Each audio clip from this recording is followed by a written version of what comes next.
Hi everyone, welcome to September the 3rd of 2022. This is week 6 of live sessions, and in this session I'm going to discuss solutions for assignment 5. Okay, so let's start. Okay, so the first question is you have this z, which is a function of n random variables x1 to xn, and we define AI as this. AI is actually a function of x minus I. Okay, where x minus I is a notation for all the random variables except ith random variable. Okay, so how we define AI is like this. We fix all the other coordinates.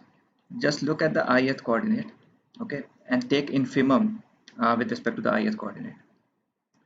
Okay, similarly, bi, which is again a function of x of minus I, it's just that you just is a supremum version of that where you fix all the other random variables except the ith random variable. So the ith one is the variable, and you take supremum with respect to the ith random variable. Okay, so once you fix x1 to xi minus 1 and xi plus 1 to xn, what is the best value you can get by changing only what is the highest value you can get by changing only the ith random variable, ith coordinate. So that is bi. And we define this function phi x as e power x minus 1. So this can also be written as e power x minus x plus 1. Okay, and we know that this x plus 1 is the first order Taylor approximation of e power x. So what I mean by that is if you have this e power x here, so this is the graph of e power x, and this is the graph of x plus 1, right? And since e power x is a convex function, x plus 1 lies below this the graph of e power x, and this gap here between e power x and e power x and x plus 1, this is what we denote as phi x. Okay, for this x, this gap here would be phi x. So okay, so now let's look at the question. So the question says we have this phi of minus lambda z minus ai. Okay, let's take a look at that. Let's look at this. So okay, so first of all, we are given that lambda is greater than or equal to 0 in every option, so that is okay. And what can we say about this z minus ai? Okay, so z is what is f of x1 to xn. Okay, and it will also have xi in the middle. Okay, and ai is again you have like x1 to till xi minus 1, but ith variable you keep as variable ith coordinate, and again we have xi plus 1 to xn, and we take infimum over xi. So obviously z minus ai will always be greater than or equal to 0. Okay, because for ai we are taking infimum over this ith thing, and for zi this ith is also variable. So right, so z minus ai would always be greater than or equal to 0. And similarly we can also say that z minus bi would always be less than or equal to 0. Okay, so now let's look at this. So we have phi of minus lambda z minus ai. Okay, so phi of minus, so okay, so let's look at what phi of minus x will look like. We saw what phi of x looks like here. So let's draw this. So that would be we draw this e power minus x graph, right? This is e power minus x tends to 0 exponentially, and then we have this line here, which is again x plus 1, right? So sorry, this would be minus x plus 1. Okay, so we replaced x with minus x's everywhere, and so phi of minus x, or phi of minus x would be the gap here. Okay, so if this is x, then this gap here is phi of minus x. Okay. So let's look at this. So lambda into z minus ai is a positive quantity, and so it will lie somewhere here where I've like somewhere around this x, say, and phi of minus x would be this gap here on the on the positive side, okay, on the positive x-axis. And so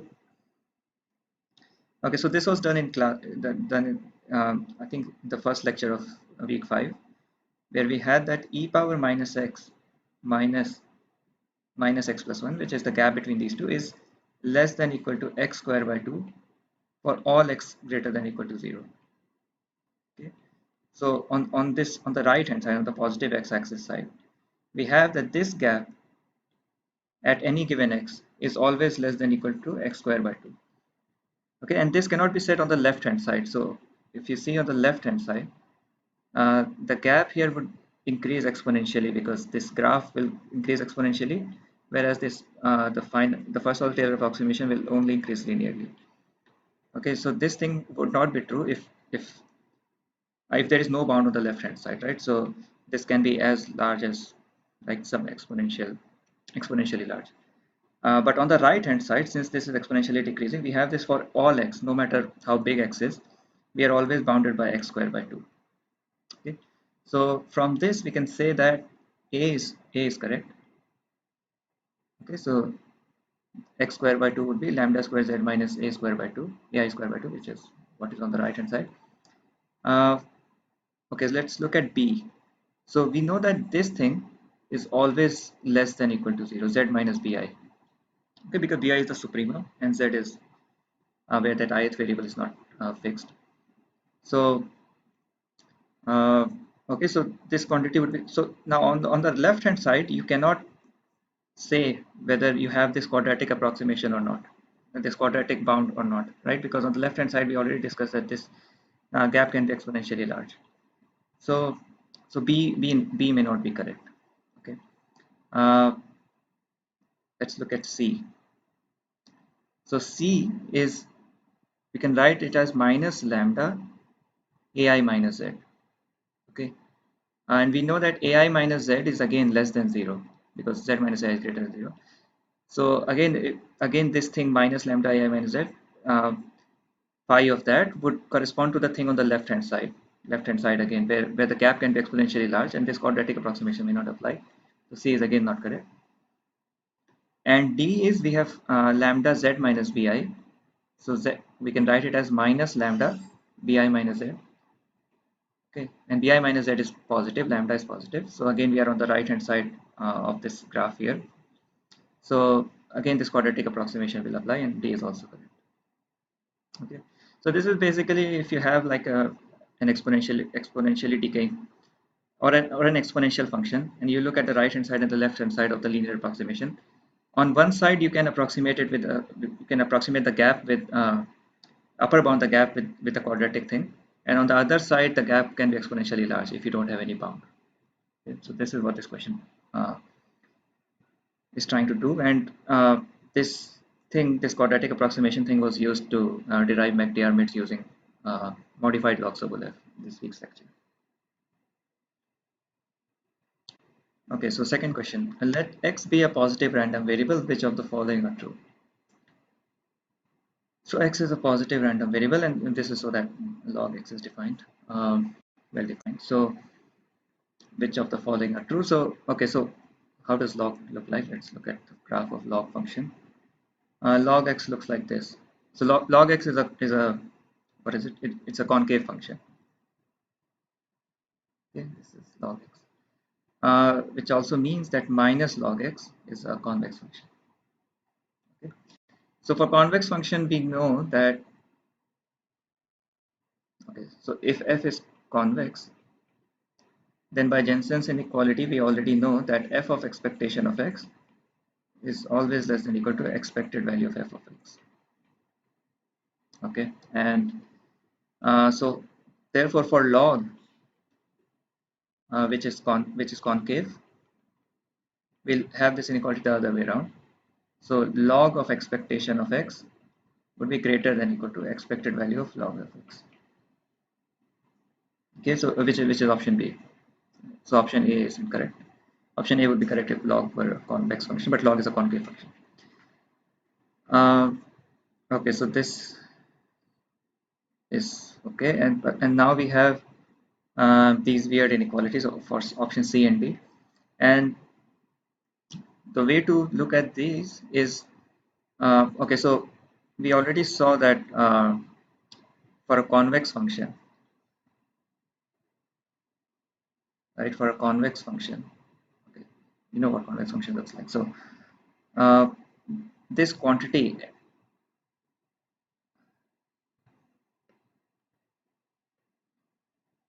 expected value of f of x minus f of expected value of x. Okay, this quantity is always greater than or equal to 0, right, for convex functions, right? And this gap here, I mean, we're taking the difference between these. This gap here is called Jensen's gap. Okay, and we already saw in the lectures that this Jensen's gap uh, can be characterized like this. There is a variational characterization of this, which is like take minimum over some fixed a, right? Deterministic a, some fixed quantity a greater than 0. Um, then what? Expected value of f of x minus f of a minus f dash of a x minus a. Okay, and we saw how this gives rise to things like variance of x is minimum over a greater than 0, expected value of x minus a the whole square. Because variance of x is basically Jensen's gap. It's the gap between expected value of x square and expected value of x the whole square, right? So this is Jensen's gap, and if you just use this formula here, you get this. Okay, and we also saw this for entropy function, and we use this to derive concentration for McDiarmid's.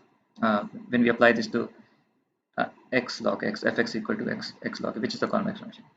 So here we have a concave function log x, and so we want to apply this thing to log x, and we want to apply this thing because, yeah, let's see what it gives. So, right, so okay, so we have this Jensen's gap is minimum over a greater than 0 of this quantity, and what is this quantity? This quantity is basically f of x minus this Taylor approximation where we start at a, so f dash a x minus a plus. Okay, so if we want to look at it graphically, we'll have something like this. So uh, if we take this as if a, right, and suppose this is x, and if we just draw a tangent here, so this would be this line equation of line would be given by y is equal to fa plus f dash a x minus a. Okay. And so and this line always lies below this graph at x. This is because of convexity of f, right? And this gap here at x, what is the gap when you start out from a and reach x? What is this gap? This gap is known as Bregman divergence, right? This was again defined in the lectures, but in the lectures the professor used the term Bergman divergence. So Bergman is a completely different person, not related to Bregman. Okay, Bergman was a director, film director. Okay, so Bregman was the one who did all this, and so this gap here, this gap would be positive, and this is known as Bregman divergence. Okay, Bregman divergence of x from a. Okay, you can't say Bregman divergence between x and a because this quantity is not symmetric. If you start out from x, make a tangent here, and see the distance at x, this gap at x, this may not be equal to this gap here. Okay, so we don't use the term distance, but we use the term divergence. So a KL divergence is a special case of this. So this is Bregman divergence of x from a. Okay. So like dpq, I mean we say KL divergence between p and q, which makes it sound like it's symmetric, but ideally we should say something like KL divergence of p from q. Okay, I mean this is pedantic, but yeah. Okay, so basically what we have is that the Jensen's gap here, which is a deterministic quantity because we are taking all the expectations and everything. This is a fixed number, Jensen's gap. You can characterize this as the minimum expected Bregman divergence. Okay, right? And where minimum is over all A, from which point do you start, right? While taking Taylor approximation. So, okay. So now if let's apply this to log of x. So we know that, yeah. So let's take fx is equal to minus log of x because this is a convex function. Minus log of x is a convex function. And so f of a will be minus log of a.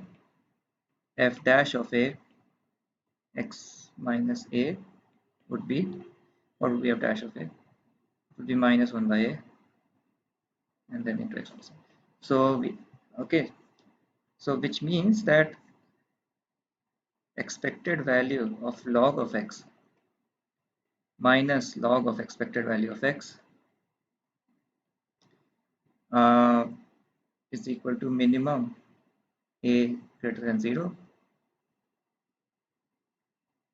Okay, so expected value of minus log of x, because we are taking f as minus log, minus log of expectation of x is minimum a greater than 0, expected value of, yeah, minus log of x minus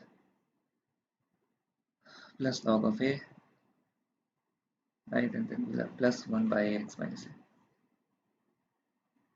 Okay, so on the left hand side, this is basically log of expected value of x minus expected value of log of x, right? And on the right hand side, we will have, you can write this as log of uh, x by a, right, minus, and plus x by a minus 1 and so on. So if you do this, okay, so this is true. Okay, so this is like minimum over a greater than 0, which means if we fix any a,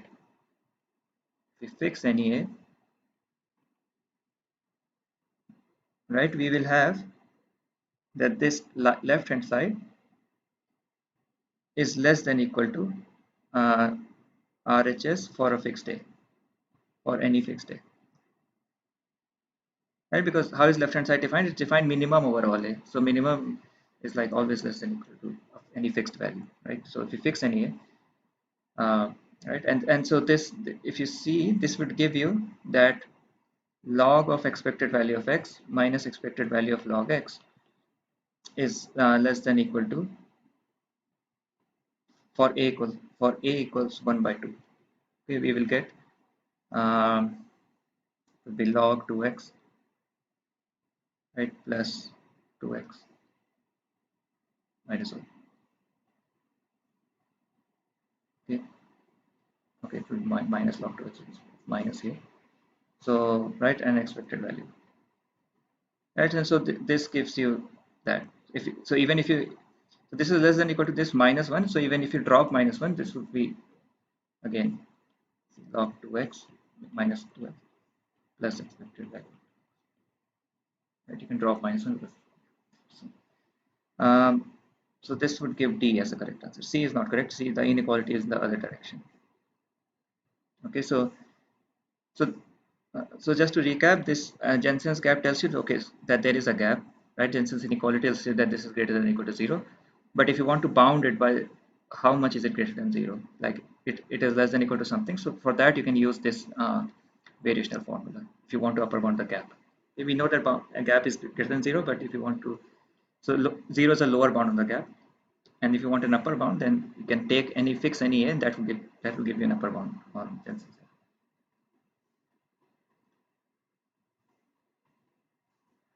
Okay, so let's look at question number 3. So P and Q be distributions on X, script X, where P and Q are both the same distribution. The PMFs of P and Q are the same. Let Z be this X cross X. So I think X, yeah, X is 0, 1. It's given. So script z is x cross x. Let R be a distribution on Z. Which of the following R is a coupling between P and Q? Right. Okay, so okay, so okay, so what is a coupling? So R is a distribution on this x cross x. Okay, and by coupling we mean that marginals of R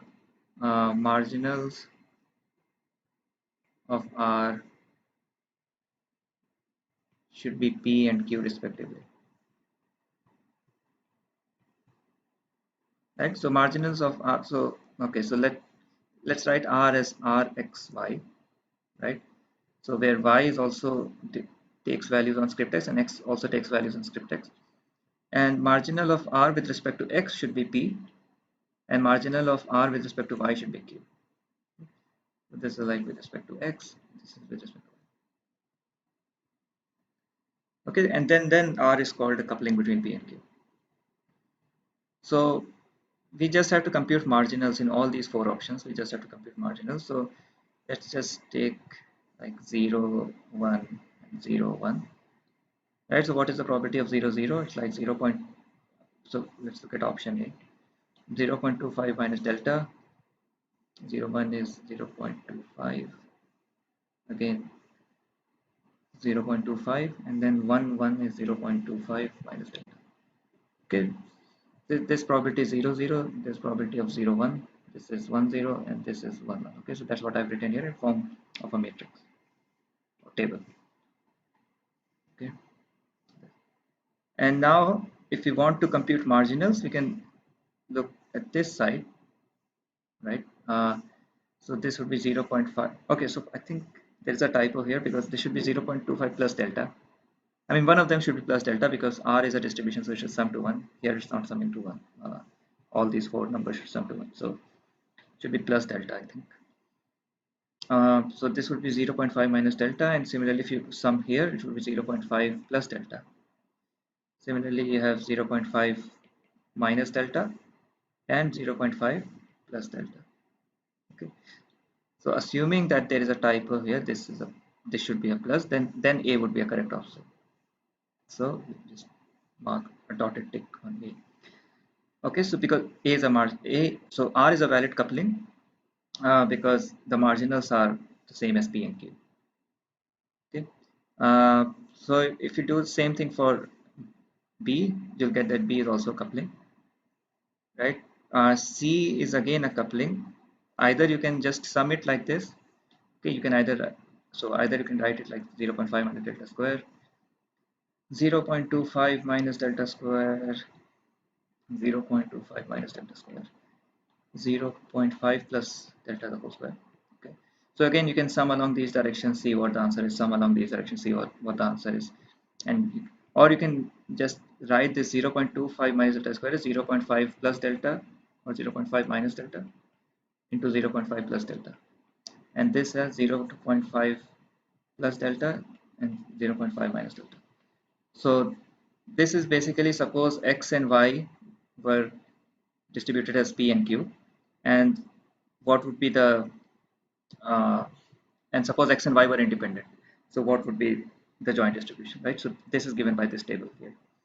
So right here, because we are just multiplying it like this is a product distribution basically. So this R here is a coupling, valid coupling, and this is the trivial independent coupling where nothing interesting is happening. It's like x and y are both independently valid. And D, if you see, okay, let's look at option D now. So option D is we have 0.25, 0.25 minus delta, 0.25 plus delta, and again 0.5. So this is 0.5 minus delta, 0.5 plus delta. But here is 0.5 plus delta, 0.5 minus delta. Okay, so 0.5 minus delta is like probability. Suppose it's like P of 0, and this is P of 1. This is like Q of 0 and Q of 1. So the order here matters. It's like minus delta here, plus delta here, but it's plus delta here, minus delta here, right?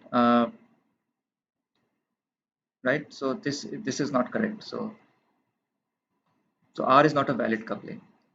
R is a valid coupling between, say, 0.5 minus delta, 0.5 plus delta. Suppose we define P bar as this, and Q bar is 0.5 plus delta, 0.5 minus delta.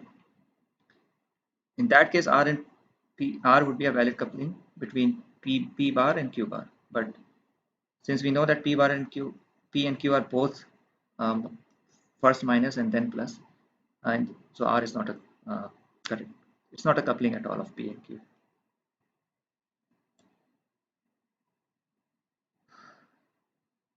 Okay, so question number 4. Let X be a discrete set. Let X and Y be random variables, both taking values in X. Let P and Q be probability distributions of X and Y. Let this broad P be a coupling of P and Q. Which of the following are true? Okay, which of the following are true? So we'll have to look at the options. So option A, expected value of Fy. Okay, so X is distributed as P and Y is distributed as Q.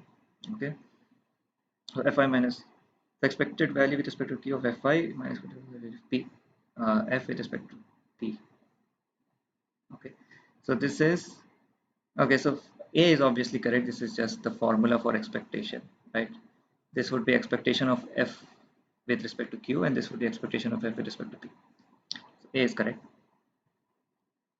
B is also correct. B is just, I mean, the variables you're summing over are just dummy variables, right? X, Y, right? You can also name it like John belonging to X, Q of John into, right? I mean, you can have any name, right? So it's just dummy variable. So B is also correct. I mean, B is the same as A.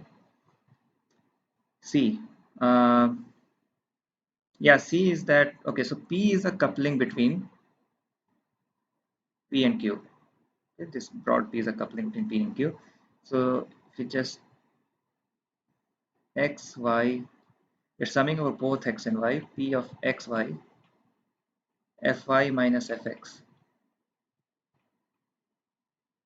Okay, so you can just first, okay, just break it, just open the bracket. So it will be P of I, Fy minus, again, Xy, P of Xy into Fx. Okay, so for this term, the first term here, right, F depends only on Y. So if you just, so it, right, so this would just be, okay, so what is this basically? It would just be Y, it would be P of Y to F of Y. Okay, because when you sum over X, this P of X comma Y, right, once you fix Y, Fy is fixed, this again this Y variable is fixed, and the summation would only be over X. So right, so what you will get is basically P of Xy. If you just sum over X, you get P of Y. This, okay, and similarly you have uh, okay, so this would be Q of Y, because marginal with respect to the, right, if you take marginal of Y, that is distributed as Q, because this broad P is a coupling between P and Q, right? So and similarly this would be P of X into F of X. So again C is the correct option, right? So C option is basically you have, and this was done in the lectures, that if you have this expression, right, then this is equal to expected value. So this was what Y is varying at, Y is distributed as Q and X is distributed as P. You can create a coupling here, right, this broad P, and then you can just, so you have created a common probability space here, right? So, and P can be any coupling, which means any joint distribution with marginals P and Q respectively of P and any coupling of P comma Q. Okay, right, so this is what basically what option C is. and again D is the same as C. So all the four options are correct here. Okay, fifth one. We have two distributions P and Q. The scale divergence is 0.32. Okay, very specific. Both distributions, both are P and Q are distributions, so you can think of them as PMF on a set X. Let A be a subset of X such that P of A is 0.2. Okay, so this is some set A. Sorry, this is some set script X. P and Q are distributions on this. We are looking at some set A here. Okay, and we are given that P of A.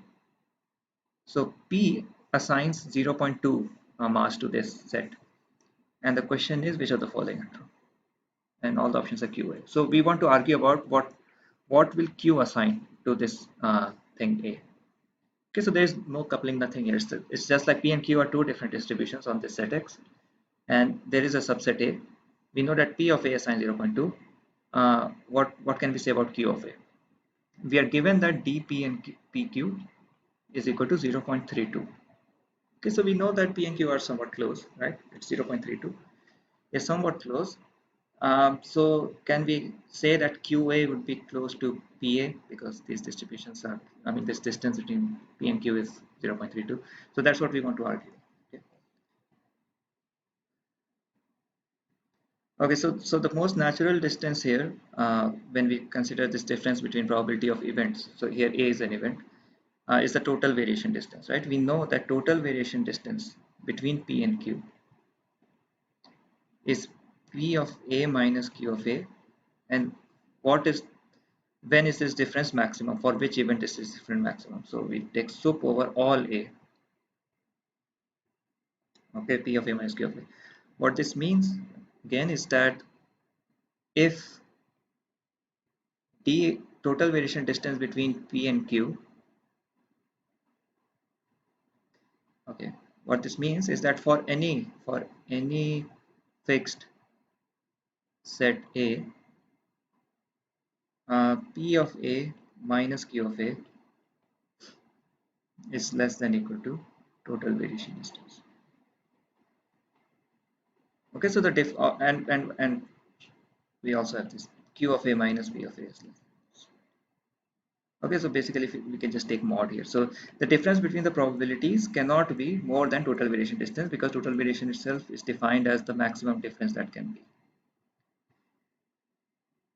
Right, so okay, so if we knew the total variation distance, we could have commented something about Q of A very directly, right? So, and the question has a hint here, use Pinsker's inequality, and Pinsker's inequality relates total variation to KL divergence. So we are given KL divergence, what can we say about total variation?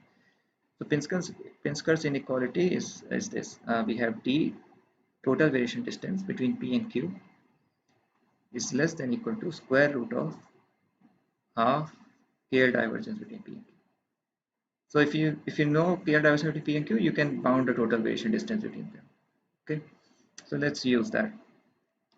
So total variation distance between P and Q here would be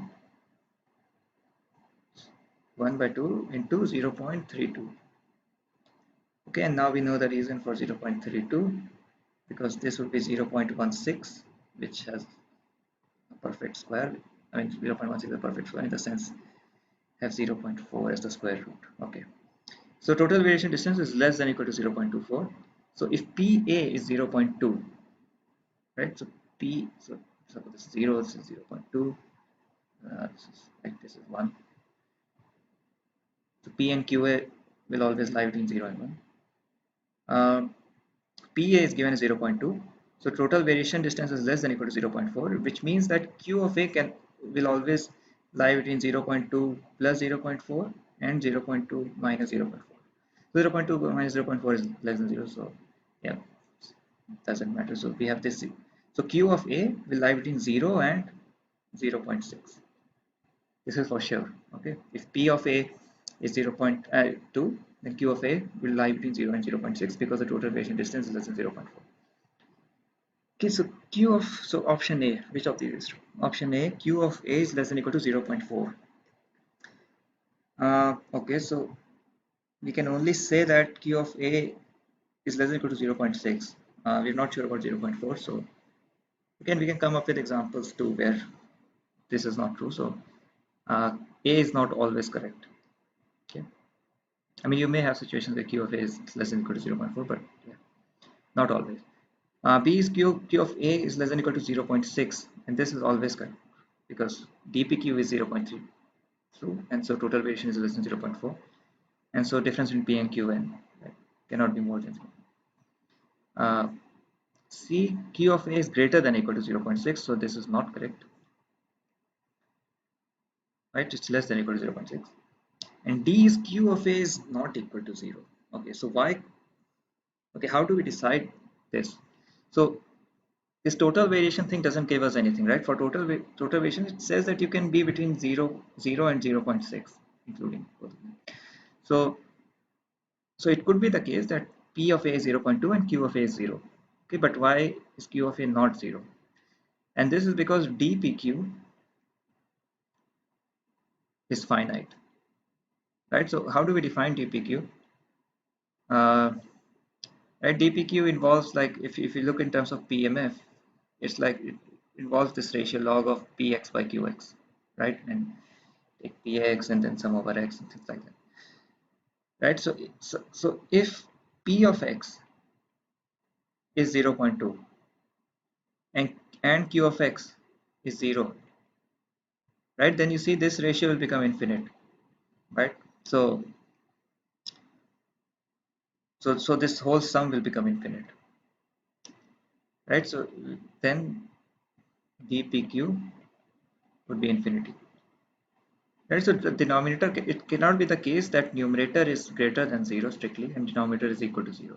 If both are 0, then it's okay, then we just remove that particular x and just compute KL divergence. But it cannot be the case that the numerator is greater than 0 and denominator is 0, right? Otherwise KL divergence would be infinity.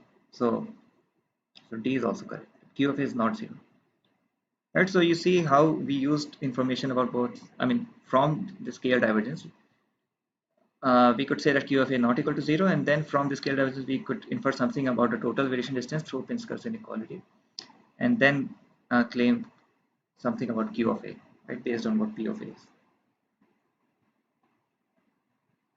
Okay, question number 6.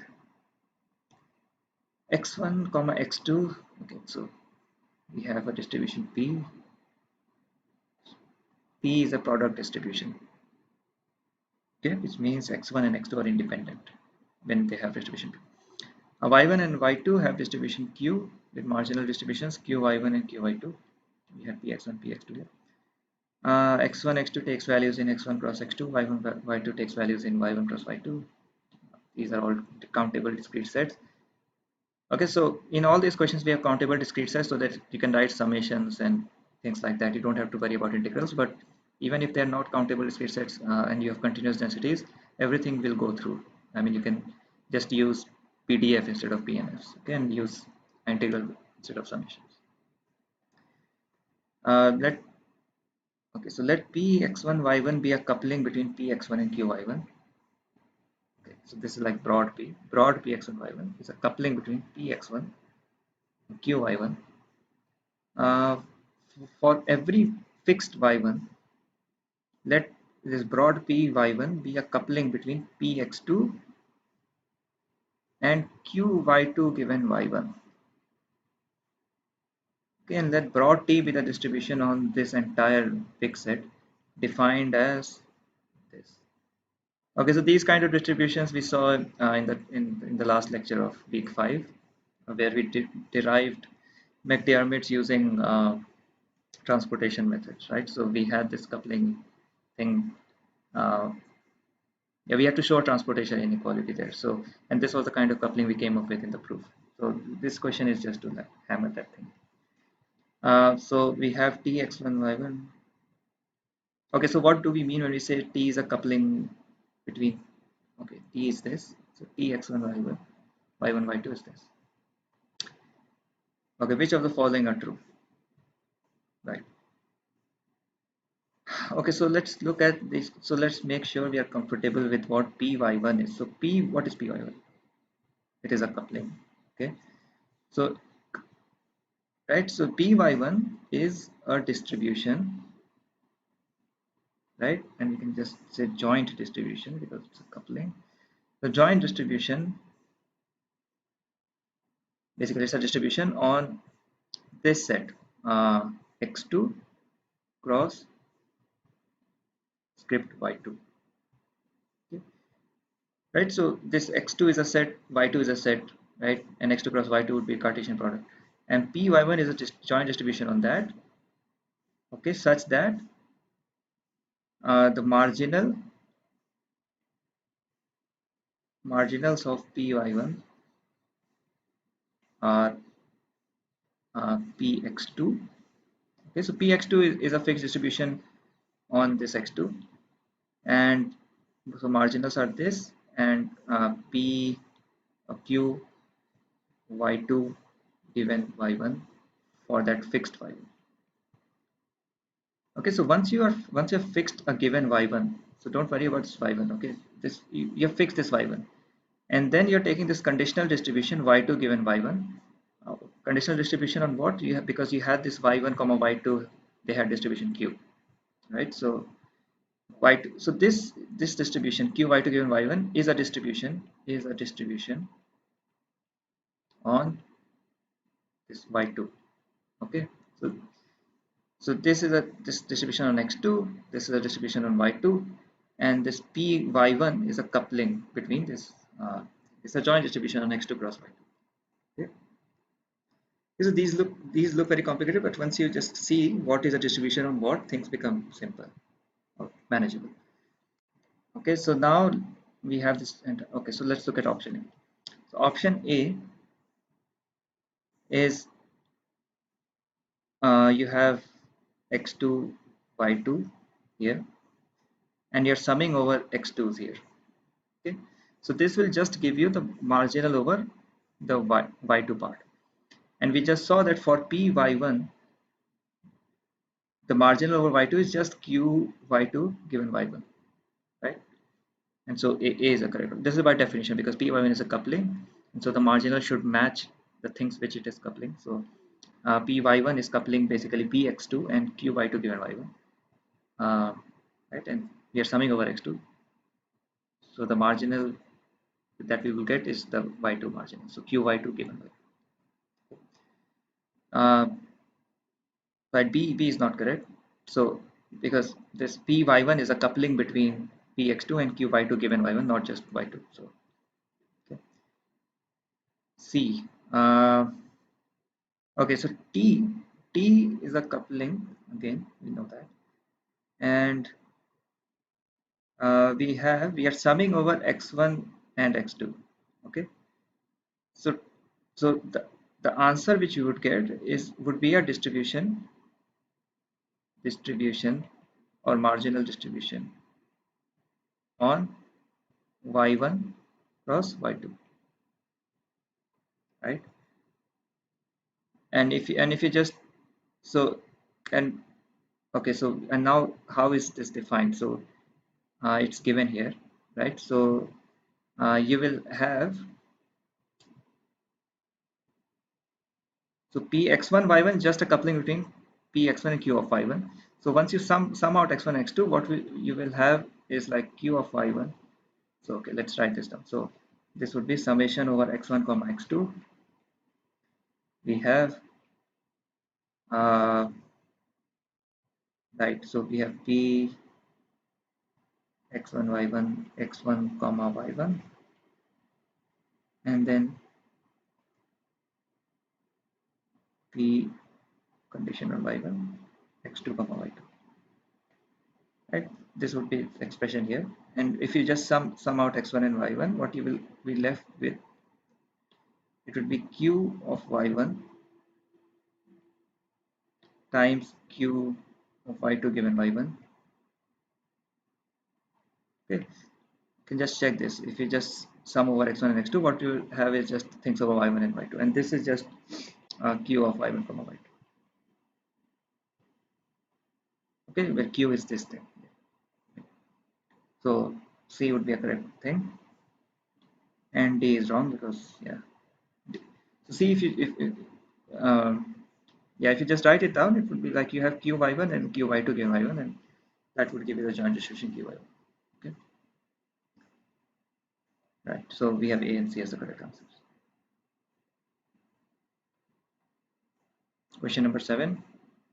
Let Z be a random variable with distribution P. Suppose it is known that for every Q, okay, so this is true for every Q which is absolutely continuous with respect to P. So absolutely continuous, what this means is if PA is equal to 0, then QA would also be 0, right? And this is so that this scale divergence is finite.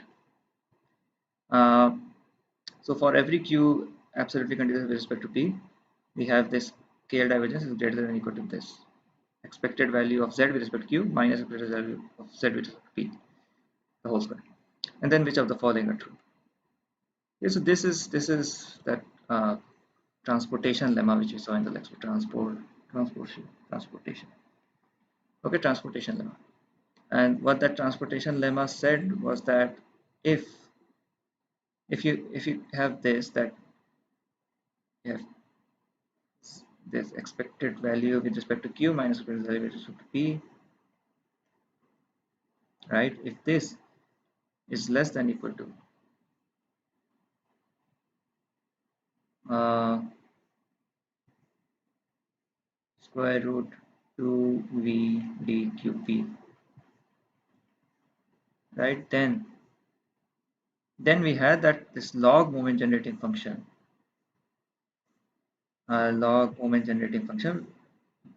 where p is the underlying. So we want concentration on Z when it's varying with respect to p, and if this expression here eq minus ep is less than equal to this, uh, this should holds for all q which are absolutely continuous with respect to p.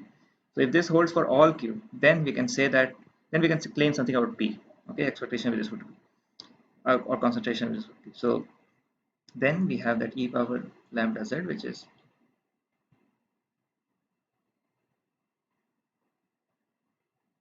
this is just a log homogeneity function, is less than equal to lambda square v by 2.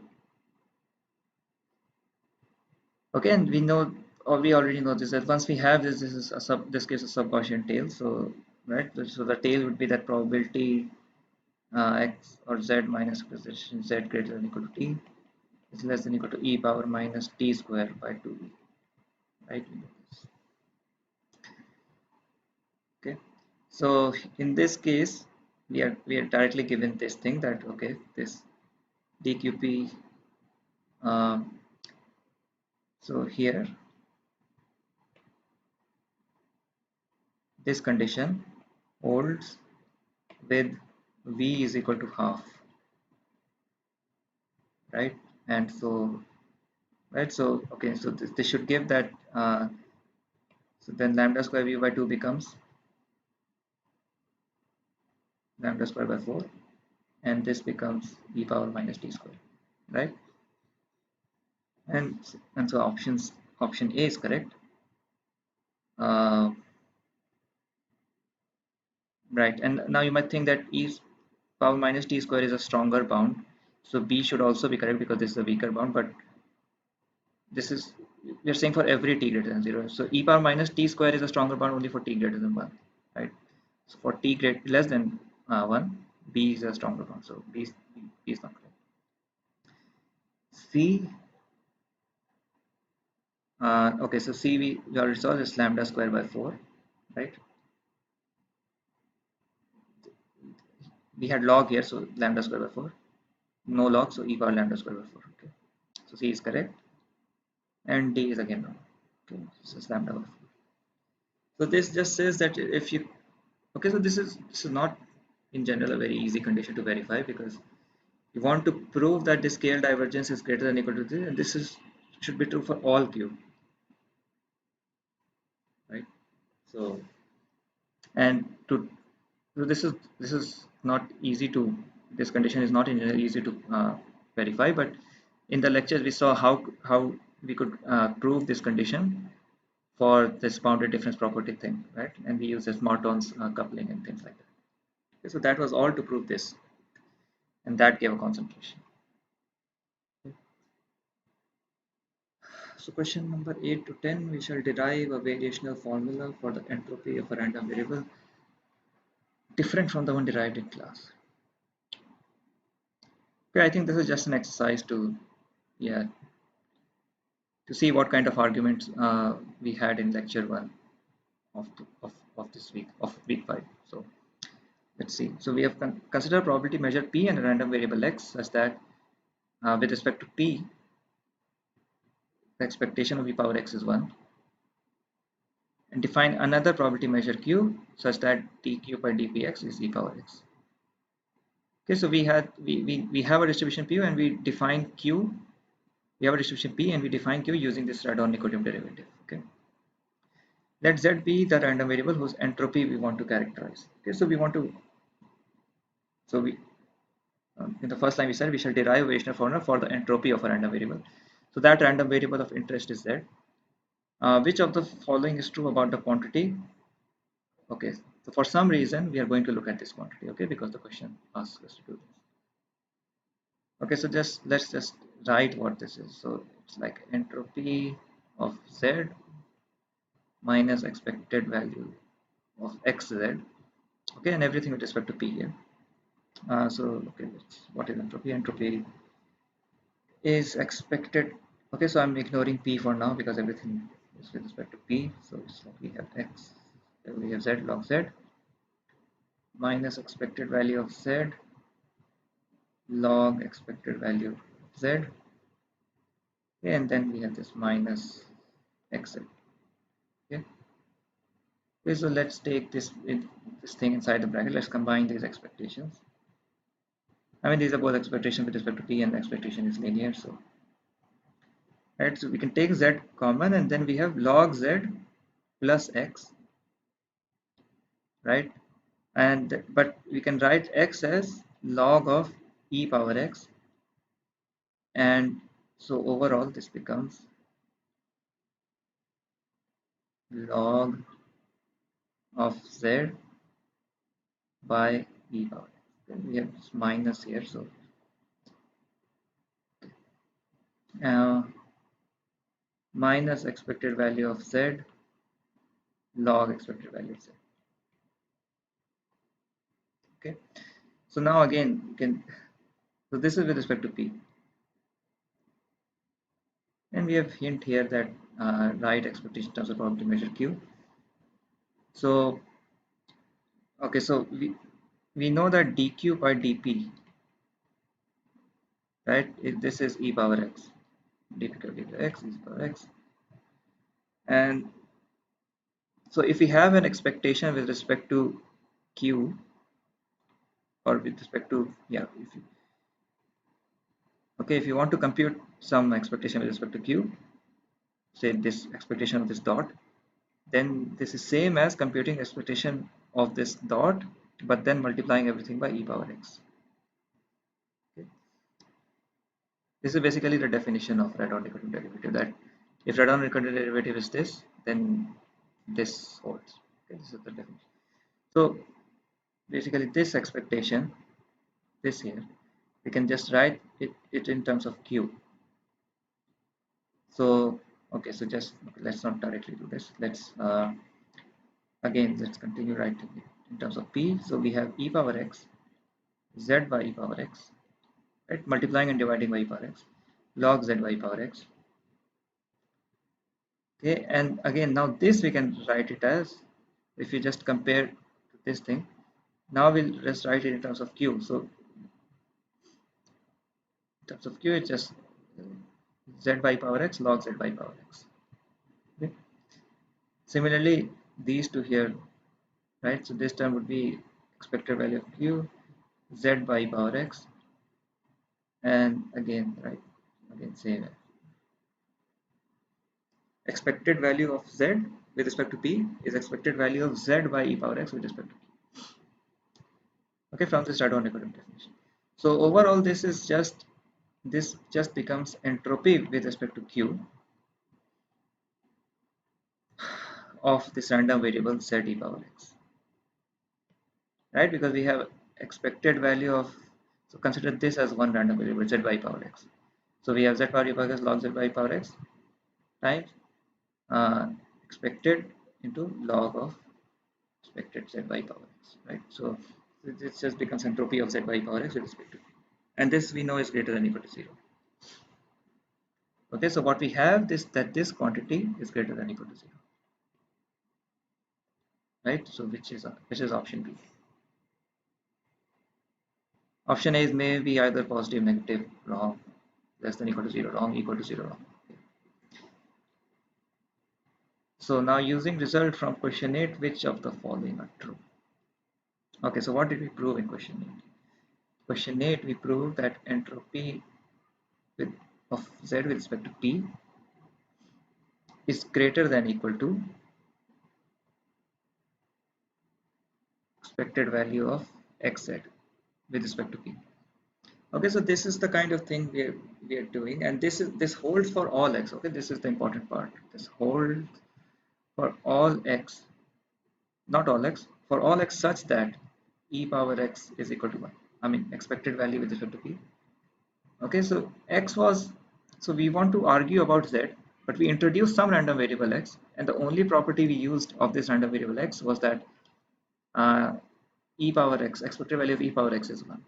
Okay, so this holds for all random, so basically this condition holds for all x such that this expected value of e power x is 1, and x is arbitrary. What this means is that this lower bound on entropy holds for all x.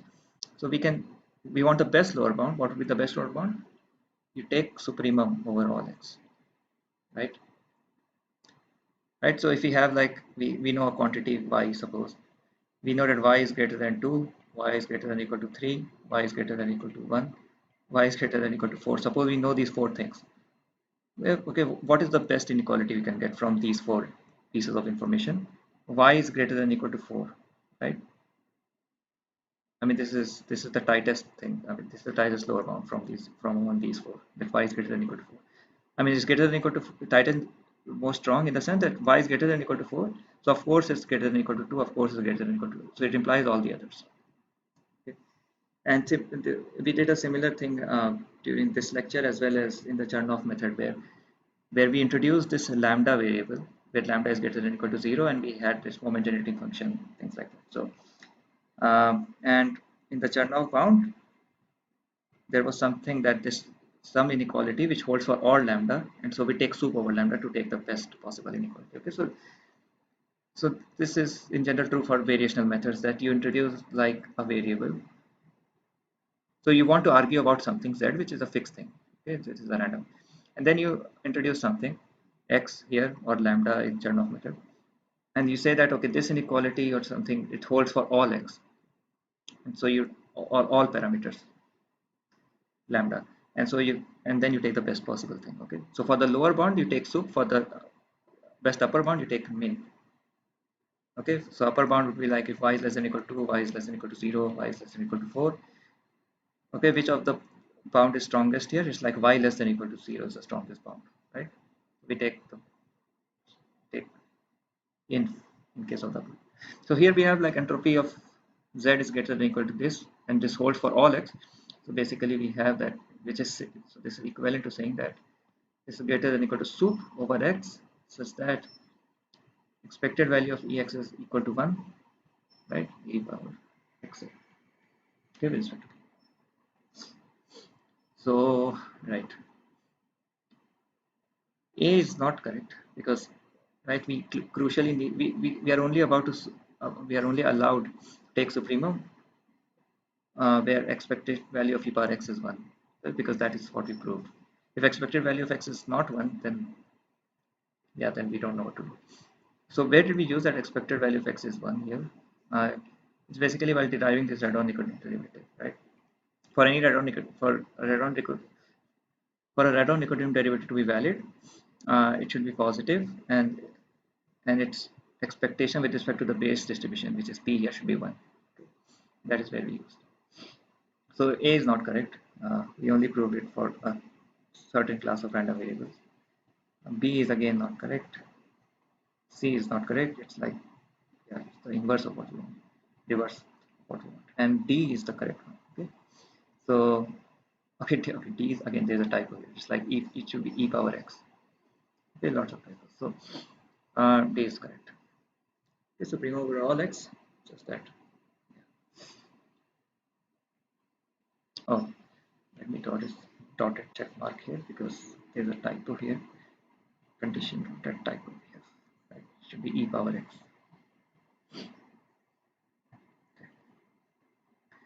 Okay, last question. If your result in question 9 is an inequality, what is question 9? Right, so our result in question 9 is an inequality, D.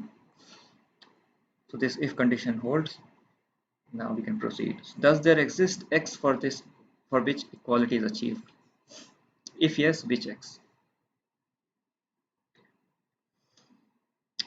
Right, so let's see. Is there an x for which? So if we go here,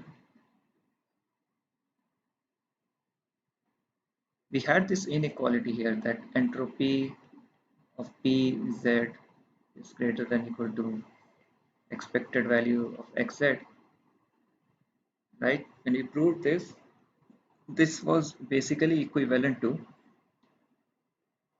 that entropy with respect to q of z by e power x is greater than equal to 0. Okay, this is because this is what we got. These two inequalities are exactly equivalent. Okay, right? And so the so there would be equality here if there is equality here. And when is entropy equal to 0? So entropy is basically Jensen's gap, right? Entropy is you take fx equals x log x, and then right, and then you have like expected value of fx minus f of expected value of x, right? And for a convex function, you have that x, uh, right? You have this kind of thing in the convex function that at x, the expected value of fx would be here, the upward, and f of expected value would be down, and so we have this gap here, right? And this we call it Jensen's gap,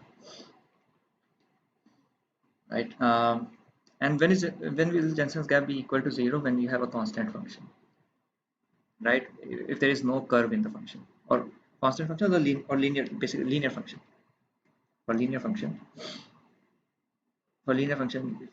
f is this, right? But okay, so we can't choose the function here. Function is fixed because we are looking at entropy, so function is x log x,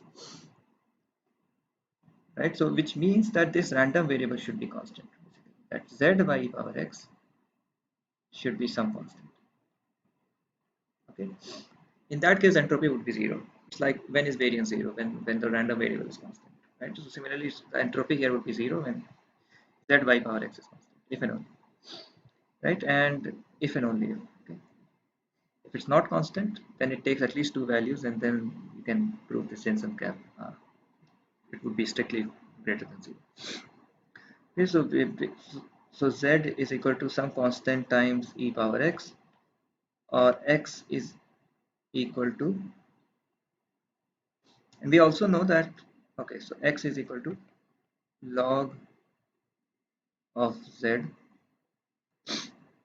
okay, by some constant. Okay, I mean log of constant. And okay, and now we know that e power x sum is, it's like this should be 1, right? So that gives us that this constant, so x should be equal to log of uh, z by expected value. Okay, in this case e power x will be what? Be z by expected value of z.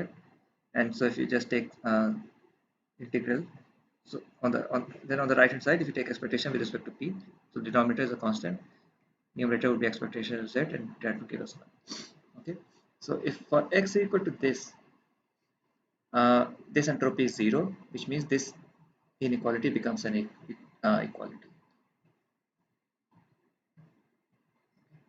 So So does there exist x for which equality is achieved? Yes. And which x is that? It's A. Okay, B is incorrect. Okay, C and D are also correct. Okay.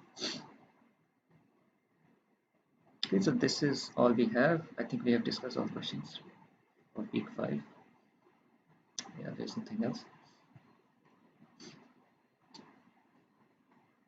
Okay, so this is all I have. Let's meet next week then. Okay, bye.